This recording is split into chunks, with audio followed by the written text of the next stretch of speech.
2026ஆம் ஆண்டு மாசி மாதம் மகர ராசிக்காரர்களுக்கு பொறுமையையும் நிதானத்தையும் சோதிக்கும் மாதமாக இருந்தாலும் இறுதியில் லாபத்தை தரும் மாதமாக அமையப்போகிறது. உங்கள் ராசிநாதன் சனி பகவான் தனஸ்தானமான 2ஆம் இடத்தில் சூரியனுடன் இணைந்து சஞ்சரிப்பதால் பேச்சிலும் பண விஷயத்திலும் கூடுதல் கவனம் தேவை.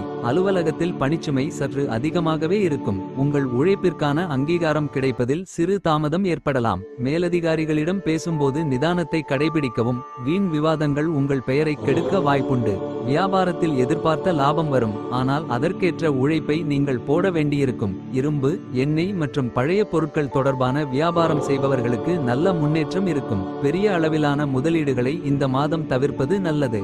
2ஆம் இடத்தில் சனி சூரியன் இணைந்திருப்பதால் வரவு இருந்தாலும் கையிருப்பு கரைந்து கொண்டே இருக்கும். குடும்ப விசேஷங்கள் அல்லது மருத்துவ செலவுகள் திடீரென வரலாம். சிக்கனத்தை கடைபிடிப்பது அவசியம். யாருக்கும் ஜாமீன் கையெழுத்து போடுவதோ அல்லது கடன் கொடுப்பதோ வேண்டாம். குடும்ப உறுப்பினர்களிடம் பேசும்போது கசப்பான வார்த்தைகளை தவிர்க்கவும். உங்கள் வார்த்தைகள் தவறாக புரிந்து கொள்ளப்பட வாய்ப்புள்ளது. வாழ்க்கை துணை கணவன் மனைவி இடையே சிறு கருத்து வேறுபாடுகள் வந்தாலும் ஒருவரை ஒருவர் புரிந்து கொண்டு விட்டு கொடுத்து செல்வீர்கள். வரன் தேடுபவர்களுக்கு மாத இறுதியில் நல்ல செய்தி கிடைக்க வாய்ப்புள்ளது. வலது கண் அல்லது பற்கள் தொடர்பான சிறு உபாதைகள் வரலாம்.